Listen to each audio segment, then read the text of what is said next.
Good morning, ma'am. Presented by Barlis Charlancy. Presented to Elenita G. Cuenca. Midterm FCT Laboratory Exercises and Examination. Title: DNA Analysis. Learning Objectives: Explain the importance of DNA analysis. 2. Enumerate the steps in DNA analysis. Table of content: Describe DNA, its location, composition, and nature. 2. Describe forensic analysis and how it is used to solve crime. 3. Describe the 4 steps in DNA analysis. 4. Describe the 3 types of DNA analysis. Second slide. Describe DNA, its location, composition, and nature. DNA analysis. Dito naman po sa DNA analysis, dito na ina-apply yung mismong DNA or deoxyribonucleic acid specimen sa legal na pamaraan, tulad ng mga tao na maaaring mag-iwan ng mga bakas ng fingerprint kapag humahawak sila sa mga bagay. Kaya maging sila ay maaaring mag-iwan ng mga biological material na maglalaman ng DNA. Third slide. Forensic DNA analysis and how it used to solve crimes. Ang DNA ay ginagamit sa pangkalahatan para ma-solve ang isang krimen sa dalawang pamamagitan. Ang una po ay kaso na ang suspect ay na-identify na. Ang sample ng DNA na galing sa tao na ito ay maaaring ikumpara doon sa mga ebidensya na galing sa crime scene, at ang mga resulta ng mga pagkukumpara ay makakatulong kung ginawa ba ng suspect ang krimen. And sa pangalawa po is naman kung ang suspect ay hindi pa na-identify, ang mga biological evidence na galing sa crime scene ay maaaring pag-aralan yan at ikumpara sa vendor profile doon sa DNA database para tulungan matukoy at mahanap ang salarin. Ang crime scene evidence ay maaari ding matukoy ang iba pang pangyarihan ng krimen sa pamamagitan ng DNA database. Sunod po, step in DNA analysis, the isolation of DNA.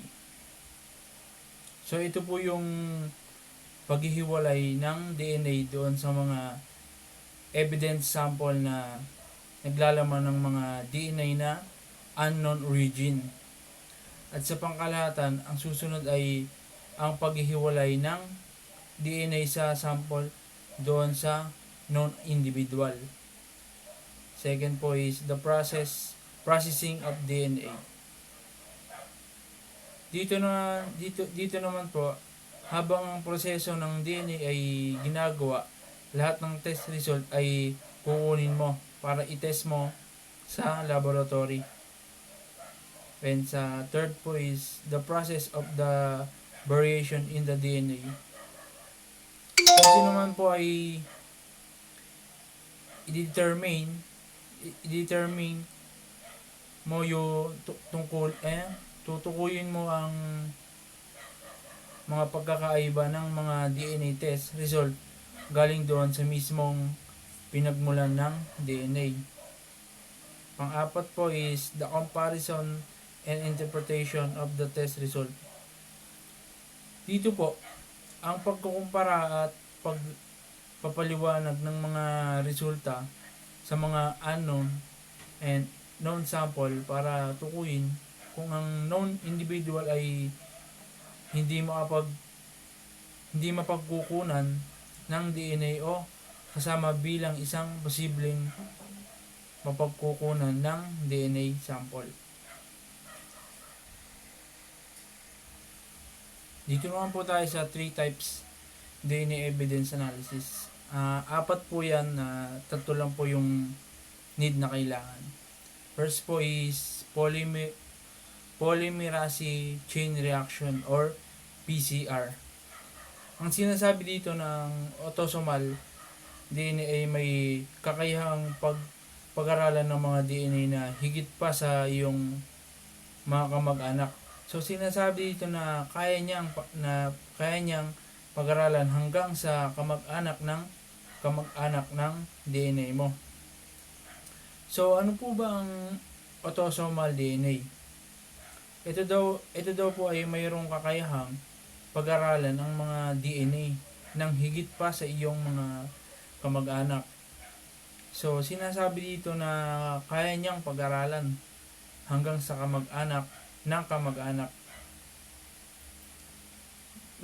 mo. Yan ang nagagawa ng autosomal DNA. Dito po tayo sa Y chromosome. Ang Y DNA ay tinatawag nating sex chromosome na kung saan ito ay naipasa mula sa isang ama hanggang sa kanyang mga anak na lalaki lamang. Ang mga kababaihan ay hindi tumatanggap ng isang Y chromosome. Pinapayagan ng pagsubok sa Y chromosome para sa pagsisiyasat sa linya ng pamilya ng ama ng isang lalaki at makakatulong na makilala ang mga linya ng apelyido at mga nabubuhay na kamag-anak ng Y chromosome ay katulad ng sa atin at ng mga sinaunang dugo na naglilinya na maaaring nakuha ng mga ninuno ng ating mga ama. Dito naman po tayo sa mitochondrial DNA, mtDNA. Ano naman ito? Dito naman ipapakita sa iyo yung pangunahing ninuno ng ina. So dito ninuno ng ating mga ina ang tinutukoy na umabot sa daan-daan libong mga taon.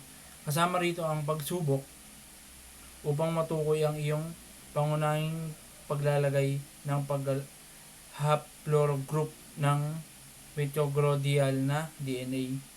Para sa mga angkan, pangunahing pagsubok ng mtDNA ay pinakamahusay na ginagamit upang maibukod ang isang ibinahaging ninuno ng ina sa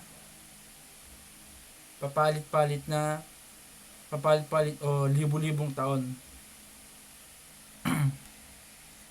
At yan po nagtatapos ang aking presentation. Muli po, presented by Barlis Charlan C. from 33A18, presented to Elenita G. Cuenca. And good morning, ma'am. God bless po.